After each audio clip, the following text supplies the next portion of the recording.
Okay, well, welcome everyone to the other side of medicine. I'm Dr. Krystosik. You are listening to the program that brings together common sense, science, and nature. And tonight we're excited to have a special guest on the program. It's Ghandi. She is the owner of Chef Fire and Fork. Did I get that right? Food, fire, plus knives. Oh, well, I tried. The show must go on. Kim only knows all the trouble we had tonight getting this program on the air live, but we did it, right, Kim? Absolutely. Absolutely. So let me say a little bit about Kim. She again started this company that has a lot of different chefs around the country that provide delicious food for people. Whole Foods, a lot of the chefs do that. Most of them do, I'm sure. She'll tell you a little bit more about that.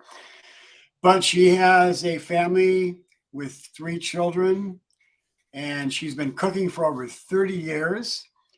And she really enjoys bringing food from farm to table. Did I get that right? You absolutely did. Yep. All right. Tell us a little bit more about yourself because we have had quite an evening here trying to get this podcast up, but we did it. And so please tell us a little bit more about yourself. Sure. So I've been like I said, I've been cooking for well over 30 years, actually, probably more like over 50 years, but we won't go there. My I always love to cook, and I cook for the family. I cook, I did a lot of different things. I actually ended up in IT versus being in chef, but about 2 years ago, I jumped back in. I actually went to work for a company that was all around the food industry and a lot around really looking at different ways to look at food, and ended up over at really this private chef company that uh, the chefs have some of the toughest jobs in the world. And as we went through the pandemic, their whole roles changed a lot. So ended up a lot of them are now cooking in people's homes, ad hoc, just like you'd go to a restaurant. Instead, now you have the restaurant come to you with the chef coming in. Many of them are very passionate about where the food comes from. They're, the closest to it, so they want to bring in the freshest ingredients. We do have plant-based chefs. We have farm-to-table chefs. We have, across the board. Of course, many of them will do anything, from meat-based down, down into the farm-to-table. But they all have a fundamental passion of not taking any of the food that they have and wasting it. They really want to figure out how can they make a difference and bring something into somebody's table that is warm, delicious, looks wonderful, and then has stories to go along with it. A lot of them talk about where the food comes from, and they intimately know where their food has been and how it got to their host or their guest plate. Great. And so you've been involved with this company now for 2 years. Between a year and a half and 2 years, I've been here. So Yeah. it's actually not your company. No, the company started 6 years ago. I'm a co-owner Okay. with the So it is owner. part of your So company. You are a part owner. That's okay. That's I am. good. Hmm. Yep. Okay. So the passion that you have for food Hmm. has turned into a passion to help to be able to take food that would normally get wasted, especially food that comes from the farm, whole foods, and to be able to save that food and get it to the needy. Let's talk a little bit about that and the organization that you're involved in. Tell us some about that. Sure. So a company called rescue.org is this collaboration between major food distributors as well as companies that are looking for ways. Google is one of the sponsors of the company. It's a startup, and it's all about how do we eliminate, just in the US alone, we have 80 billion pounds of waste of good food. It's not um, expired, it's not bad, but it's going into landfills. Okay, wait. Let's go back up. How many pounds of wasted food do we have here in this country alone? 80 billion. 80 That's billion pounds. 80, that's 80 billion. That's with a B, billion pounds. That's almost hard to believe that that much food gets wasted every single year in this country. Hmm. Yep. That is despicable. And so this company rescued Okay. RESKUED, is that correct? Right. .org. Is .org is trying to do something about it. And you and 30 other people and other organizations have come together Hmm. to try to do something about it. Is that correct? Correct. Yeah. So what Google, Cargill, and then U.S. Foods and Cisco, they're the big food side, but there's a lot of other food distributors that are involved with it. They've come up with a computer program, a web-based program that we're starting the pilot in February. Actually, we're starting a pilot where the food that maybe an order is canceled by a restaurant or maybe it's canceled by a hospital. That food, where can it go? And those of us, whether it's the private chefs, it's the food pantries that are in that city, they'll be able to go out online on a daily basis and see what are those items that can be rescued. And those items that fit it, a lot of things that happen at food pantries, they'll get trucks, they'll get all sorts of like onions and things that, great, you got onions, but there's only so many onions you can consume. The food that's coming from this, it could be from, from basically from produce, farms, or it could be, from any of the other food areas that you have out there. Of course, protein would be one of them, but it's a way that the big companies are trying to figure out how to divert all of that as much as possible away from the landfills and then put it into people's bellies instead.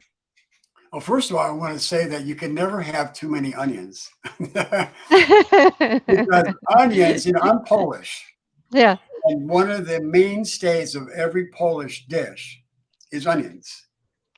there you When go. I was growing up, Kim, when you walked into my home and my parents were cooking, you smelled onions all the Same time. way.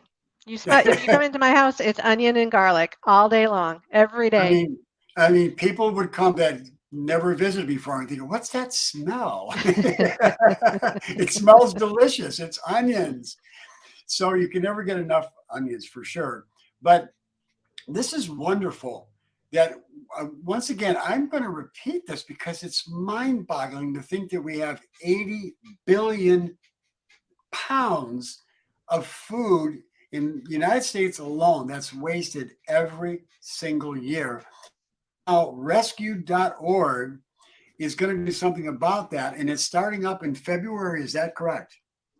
We're starting the pilot with this program that they've built.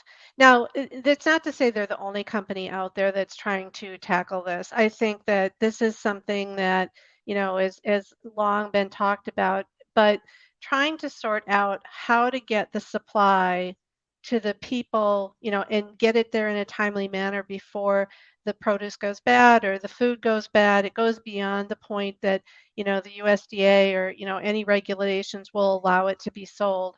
That supply chain it's a huge issue out there. And so a lot of what this team is working on doing is how to get that supply chain and get it to the people that are asking for it in that timely manner. So it's not a simple problem to solve. There are other companies out there that are also tackling this because it's a known problem, and but this group, they really started off with, Google was like, look, we've done everything we can on the energy side of the world to bring down our footprint from an energy. What else is out there? And they found they were burning energy by what they were doing when they were getting rid of food. And so that's the whole start of the little nugget of how this whole thing came to be. And then they joined forces with these big companies to say, how are we going to stop this from happening? And so their pilot's going to take place starting in February. And then as quickly as we can prove out that that supply chain problem is starting to go away, we'll be able to go across many other cities and states. So it's a consortium of a lot of different companies that are trying to make and solve this problem. Is that correct? Oops. we kind of lost Kim there for a minute, but she'll be back. Well, you're listening to The Other Side of Medicine. If you've never been here on the program with us before, welcome. We're glad that you're here with us. I've been on the radio for over 25 years, and now I've moved into podcasts. Some of you may have heard me there before.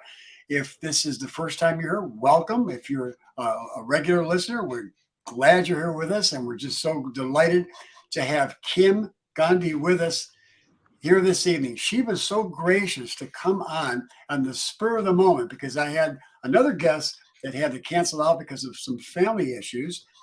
And so, Kim, I want to thank you so much for coming on tonight at such a spur of the moment.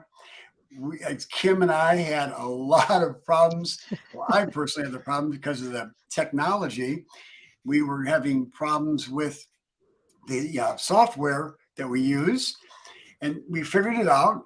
At the last minute, we were 1 minute late from the program, but we got the job done. The show must go on. Kim is back. So sometimes the internet will come in and come out at different times. Kim, we're talking with you about this great movement that's happening with this company, rescued.org, which you're part of, plus other companies around the country are trying to figure out how to solve this waste problem of 80 billion, 80 billion pounds Pound. of food per year in this country. That is terrific. Now, your company, again, let's mention your company's name again. Food, Fire Plus Knives. Food, Fire Plus Knives is a company that has a list, like a long list of chefs from around the country that will provide food for people in their homes. Is that correct? Correct. They actually go into the homes and they cook meals for them. It can be for, just an individual family, or it can be for an event, but it's coming into your home using your kitchen, bringing all the ingredients with, and then once they're done cooking and serving, they clean up the kitchen and then they leave. Gosh, And come to my home tomorrow night. Sign me up. well, I love it. they love to sit and talk with a lot of their we call them hosts. So when they ask us to come into their home, they love the fact that they can teach them, whether it's about their sauces that they're making or how they're preparing things. It's a very interactive experience, and so they get something out of it because they get to see people up close and personal, which they don't get to do in the restaurants. And then the people, they get to ask questions for people that are professionally trained, in the industry. These are chefs that have gone through culinary school and they're executive chefs and know what they're doing out there. I love it, love it, love it. That is so awesome and quite unique to say, no doubt. Now, how does a company like yours that has chefs, again, that provide this great service, get involved with such a big undertaking? How did you get involved? Oh, with rescue? Well, so I used to work at Cargill, and I knew some of the people that were there, and someone posted on LinkedIn that they were starting this startup. And I immediately raised my hands and I said, if you're looking for people that are always looking for ways to spread, whether it's produce or any other items that are out there that they can, take and get them from farm to table, we would love to be part of this. And when I brought it up to the chefs, we have every other week we have a meeting with our chefs, and I said, wouldn't this be fun to be part of? And they all said, this is something that we believe in day by day. They never, sometimes they don't have access to this type of activity either. So it's one of those things that will make, I think make a difference for us, here in the US. We're a US based company right now, but the bigger impact, if we can keep some of that stuff out of the landfill, we're doing something that we couldn't do before. So we're this tiny little startup, and we're joining the startup, but they're backed by these bigger companies that believe in this mission to stop some of this stuff from happening. Well, God bless you. And this is so appropriate that this is being launched at this season, in the Christmas season and the beginning of the new year of 2023. We're going to keep a close watch because I really think this is a great endeavor for not only people in need, but just for the planet in general to be able to, conserve. I think we need to be better stewards of our of the earth and the resources that we have. So anytime we can do that, I just applaud something like this whenever I get a chance. And this is what the other side of medicine is all about: is trying to make sure that we do take care of the resources that we've been provided and be good stewards. That's what we are here on the other side of medicine. So thank you so much for doing that. And what do you see the vision for this? Where do you see it going? Well, I mean, my hope is, first of all, what are the things that we can do, to eliminate the pieces with the landfill? For us, our company is profit based, so we're out there to make sure that what we're using, the waste doesn't happen. But there's also the other side of the fence of if we fix those supply chains and work on those pieces, the benefits to, the shelters and some of those other areas that have food needs and are really working in their communities to bring, I saw some just incredible, incredible people that were telling us their stories when we went to the launch for this. And, they're just looking at how can we get more food in people's mouths. And for them, this is, it's their charity mission and what they're doing. I think that there's so many places this will play. It'll play well for us because it's what we believe in and how we're going to do things, but we're doing it for profit. They're doing it, altruistically, but they're doing it for the betterment of people. And again, how do you keep, it's a travesty to have that much food wasted. Absolutely. So this is really such a big undertaking. What are there some projections that the group as a whole, the 30 organizations and people, are there some projections that they have and how much food they can save over the next year, for example? So Google and company are working on the data analytics right now. If you can imagine the amount of data around this and gathering it, between now and February, we're hoping to have those projections in place. You know, it would have probably done some. You called me a couple hours ago, so we did. I didn't have a chance to reach out and get any numbers from anybody. But by February, we've got different plans that we're doing, and then we're doing the launch in Austin, Texas, actually, in February. And so by then, we are going to have marching orders as to how that pilot will go and then how can we expand it out across the US, and then they've got visions to do it across the world. Mm, that's exciting. It's gonna be launched in Austin, Texas, in February. And how's that gonna look? Could you kind of describe how that's gonna look like? Yeah, so basically they have a piece of software, and they're all of the food distributors that are going to participate in this, they will be hooked up to it and they'll be able to post on, it's almost like a marketplace. So they'll be able to post those food overages that they have and the locations that they are. Those of us, like, my chefs, and then, if it's local restaurants or it's the food pantries, we'll be able to go out to that website, see that what's available that day, be able to purchase it, get it, go pick it up from whatever depot that it's at, and then be able to utilize it. So, there's a lot of logistics that are associated with that, and that's what the teams behind the scenes right now are working at in preparation for that launch. So it's kind of like being the Amazon of you know reused and rescued product. Mm, yeah, it's almost hard to believe that much food eventually could be totally distributed in a fashion that gets into the mouths of people who really need it. There's so many hungry people right here in the United States Mhm. that will be able to really make a huge difference by your efforts. So, oh my gosh, I'm just so excited for this. When I heard about it, I said, especially during this Christmas season, that this is a perfect time to be on the other side of medicine. So I thank you for coming on. It's just great to have you here. And well, like, there's going to have to be transportation for this food. There are going to have to be people to pick it up. Are there organizations right now that are we able to plug into this and help out with all that? I'm certain that there's different organizations be happy to, but what are some of those organizations that you see will be part of it? Yeah, I mean, I think that there's going to be companies that have, refrigeration and depots where it can be ghost kitchens. There's different places, even where there's real estate that used to be restaurants.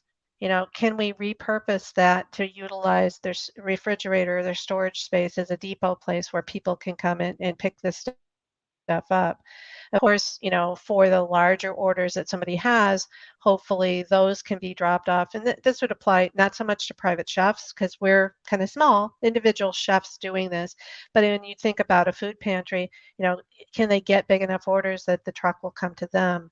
But in between, where are those depots going to be? So, like I said, it could be there's a whole bunch of companies that are doing like ghost kitchens. They've got industrial refrigerators, industrial freezers where they could store, and then our chefs can go and pick that stuff up from those places.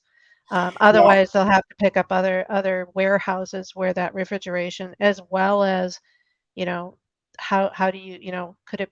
I mean, I don't know, where the distribution centers will be, but we'll have to work all of that out. now, is there plans for delivering this food to people that need it? Is it going to be the raw foods or is it going to be prepared foods? How does that play out? It's a combination. For someone like us, for Food Fire Knives, we're not going to be using anything but the raw ingredients. We really aren't into going and buying processed food. That's not what our business is. Many restaurants will be the same. However, I'll give one of the companies told us this really interesting story. Never realized, during the pandemic, Girl Scout cookies. Guess what? When we were in the pandemic, the Girl Scouts couldn't sit outside of the stores. All of those cookies that they had manufactured and built, there was nowhere for them to go. Hmm. So one of these companies, not Rescued, but because Rescued wasn't in existence yet, but there was another company that does some of this refurbishment. They grabbed those cookies and then got them over to some of the prisons. And so then the prisons at least benefited from those, and the Girl Scout Foundation didn't end up throwing those over into landfills. So it's just Well, for me, we would have never again, thought about that, right? That's processed food. And so, it's not something we're interested in, right, I but it get it. was an interesting story that there's Sure, another avenue for even processed food to go somewhere. sure, sure. Well, this is going to be again a huge undertaking, but it sounds like you got some big players like Google and Cargo. And what are some of the other players in this? Cisco's there, US Foods, Oh, that's some yeah, big yep, conglomerates that are really helping out to make this thing really work. yeah.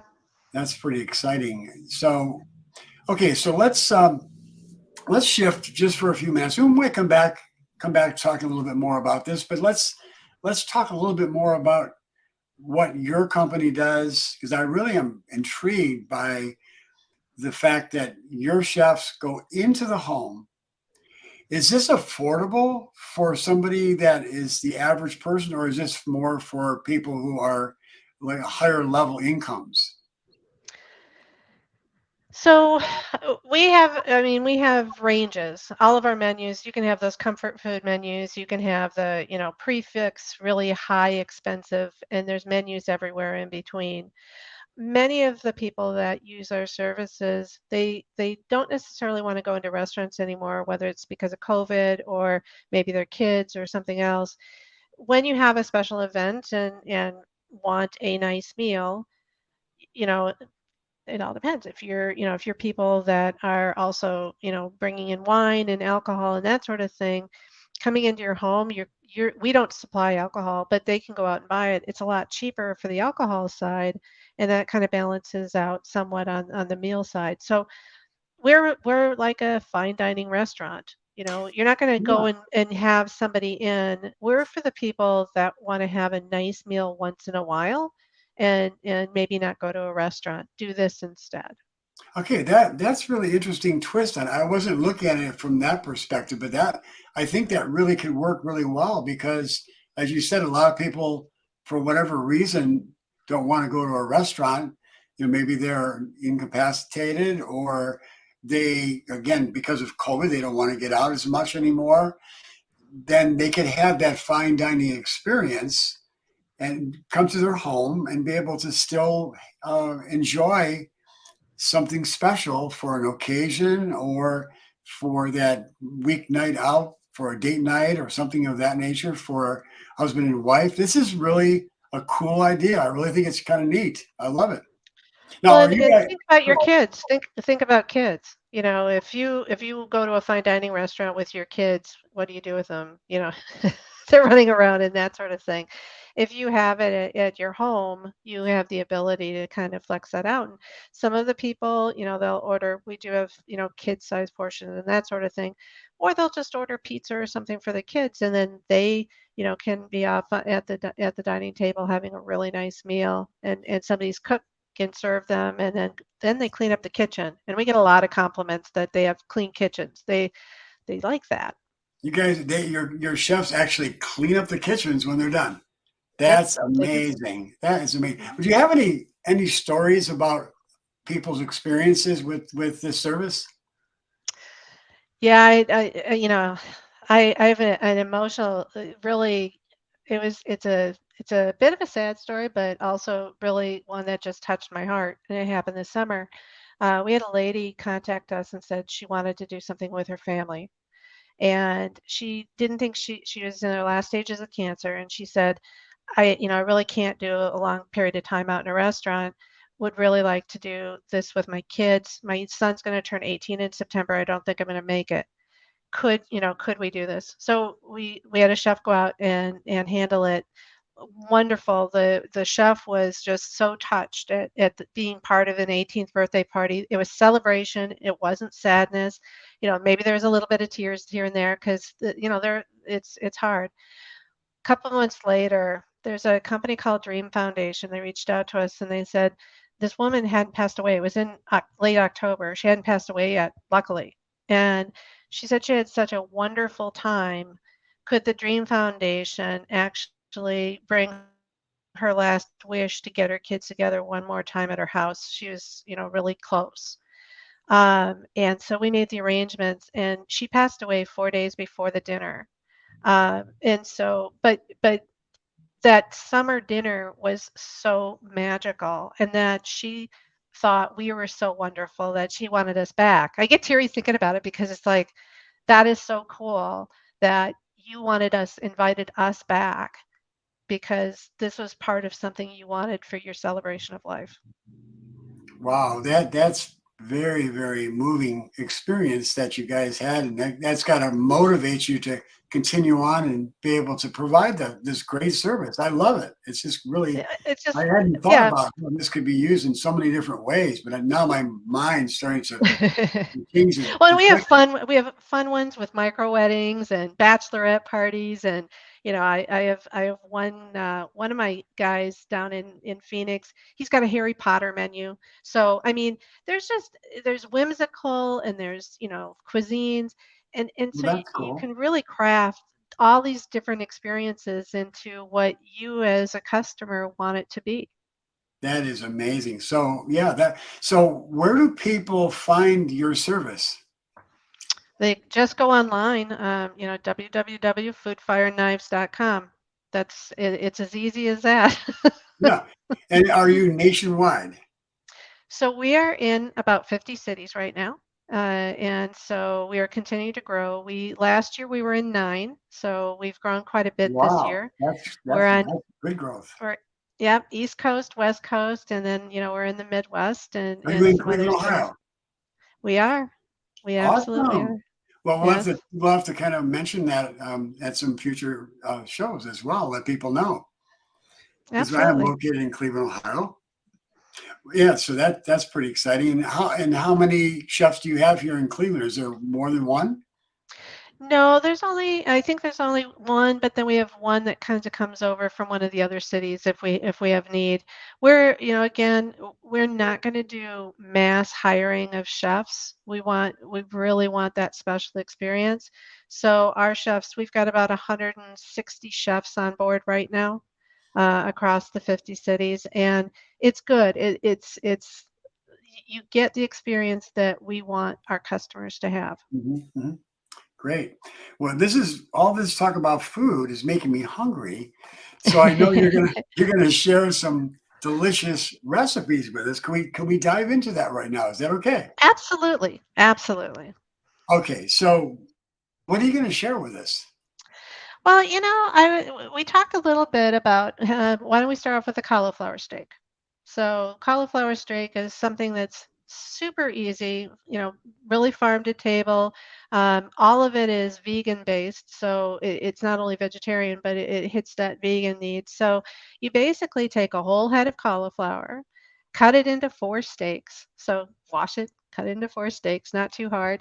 And then you just take some olive oil, red pepper flakes, garlic, of course, and mix that all together, salt and pepper, and then you basically put it in the oven. And so you put all of the steaks down on parchment paper, put it in the oven, take half of the oil mixture, put it on top, let it cook for about 10-15 minutes, flip it over, spread the rest of the oil mixture on it, do it another 10 to 15 minutes, and then you can serve it. And, sometimes we serve it with hummus on the side. Sometimes we serve it with a gravy. You can do a mushroom gravy that's just beautiful with it. So that's one. Yeah, that sounds good. Now, for our listeners who say, well, I'm not really sure, I'm not a very good cook, how much olive oil would you use approximately for one head of cauliflower? Yeah, use about a half cup. So you're really making just basically a light sauce. So it's half a cup of olive oil, probably maybe about a teaspoon. I like red pepper flakes, so I go for a tablespoon of red pepper because I just like spice. Mhm, Salt and pepper to taste. Make sure you do 2 to 3 I mean, back to the onions and garlic. I like shallots, so I like putting shallots in it. One shallot, and then also, like I said, 2 to 3 heads of garlic go really well with it. And then mhm. that aroma, as it's in the oven, 400 degrees, it fills up the house with a lot of nice smells, and the taste is wonderful. And how long do you bake that for approximately? Yeah, so each side is about 15 minutes. About So 15 the minutes? first, yeah, you put it in 15 minutes, flip it, and then you put the rest of the oil. So split the oil in half, the oil mixture. And Mhm, mhm. then, after 15 minutes, fork it to make sure it's tender, and then it's done. You can also throw it on the grill. That's another way to do it. You actually, if you're going to throw it on the grill, though, definitely want to make sure you've got tinfoil underneath, and then, make sure, because otherwise the oil would create a oil fire. Mhm, mhm. Now we got to warn our listeners that red pepper flakes are hot; they're spicy. So, yeah, I personally like spicy food, so I would probably end up using the tablespoon myself. But just go easy if you're not used to spice, and then you can always add more as you become more accustomed to the spice. Well, there's another option that you can go if you're not in the spice realm of hot. You could actually go and add a teaspoon of lemon pepper instead. Okay, that So sounds really lemon good too. pepper would be nice and bright and keep it. And then, with that, I probably would also throw a little bit of thyme in. Okay, Just some fresh thyme just to give it a little more seasoning. So then it's not hot, but it's nice lemony, thymy sort of flavor. that sounds really really good. Okay, well, we had talked a little bit about cauliflower mashed potatoes. I was telling you, I went to a restaurant recently. A friend of mine owns a restaurant called Town Hall here in Cleveland, absolutely delicious natural food restaurant. And I had their cauliflower mashed potatoes, and they were outstanding. I couldn't believe that's the first time I ever tried them. So I just said, "This is delicious." So I asked you, and you graciously said, "Yeah, I could tell you how to do that." So could you explain that? Sure. So, first of all, you want, basically a Dutch oven pot. So, bigger pot, maybe something that you put spaghetti in, or, so you want to have that pot there. What you'll do is you'll take a head of cauliflower and you'll chop it up. So you want the flowerets, probably about this big, no bigger than that. Chop those up, and then you're going to put them in the pot with water. And you want to fill the water just maybe a quarter of an inch over the top of the cauliflower. And then you're going to sprinkle some. I usually use coarse salt. So basically just plain salt, not table salt. I usually use some sort of coarse salt. Bring it to a boil. Let it go for 12 to 15 minutes. You again want to fork it to see if it's smooth, or not smooth, if it's soft. Mhm. And then what you'll do is you'll take it out. I typically actually drain it. So you want to have a thin, sieve strainer so that you can put it in. Drain a little bit of the water if you have any excess. Sometimes you don't. Put that into a bowl. And then what I do with it is vegan butter. So quarter of a cup of vegan butter. And I put that in a separate saucepan to start off with. So mine, I typically use lemon. Again, I do really like lemon pepper. It works really well in it. So in that saucepan, I'll put a little bit of thyme, maybe a half teaspoon of thyme, Is this lemon fresh pepper. or is this dry time? I prefer fresh, Okay. so I prefer, and then you'll have your lemon butter, not lemon butter, you'll have your vegan butter, and then you'll also, I'm trying to remember what else I put in there, because I know what I do. I also put, I'm such a garlic fan. Oh, I love I will garlic too. put, I will put 4 or 5 cloves of garlic in. Sure. And there's two ways you can do that as well. Some people really like the whole garlic because then it becomes more mushy, but I always like to chop it up and mix it in with the mash. So once that's all melted in the small saucepan, Now, is this cooked garlic or is this just raw garlic? I prefer the raw, but Mhm. that I'm more into I like things a little underdone versus overdone. Mhm. So, but yeah, if you want the more cooked version of it, I would actually take your garlic, throw it in a little bit of olive oil, get that to the point that it's soft, and then throw it in the vegan butter and melt all that down. Mhm. Then just pour it over the cauliflower that you've got that's cooked, and then you just mix it up with a fork. I have used a press, and so I've got one. So I use a press that actually, when I use my potatoes, it ends up not so starchy. But a fork just works great too. Mhm. When we had the cauliflower mashed potatoes, it was like really like whipped mashed potatoes. So you Mhm. don't use a beater. I have. It all depends on the consistency that you want. My family, when it comes to mashed potatoes, they're really mashed potato people, and I've tried Mhm. faking them out with cauliflower. It doesn't work. So Mhm. if I've got the little more rougher with the fork mash, they're more likely to eat the cauliflower mash. Gotcha. I was One other, surprised. I was surprised how amazingly comparable it was to mashed potatoes. I mean, it had it a little, is. a little bit different flavor, but it was the mouthfeel and the taste was similar, but not exactly. But it was extraordinary. Yeah. Well, in my family, I mix and match, and it's because I'm not a vegan. We will use butter within it as well. There's another thing that you can do too is if you really want the creaminess to come out, take one or two Yukon potatoes and also mix those in as part of the mash. Mhm. It's just a creamy, and then you do use a beater for that, and you Gotcha. beat the two of them Mhm. up. that is a beautiful mixture as well. Sounds good. And just for our listeners and for yourself as well, there is a delicious vegan butter called Mayokas. Have you ever seen it? Yes.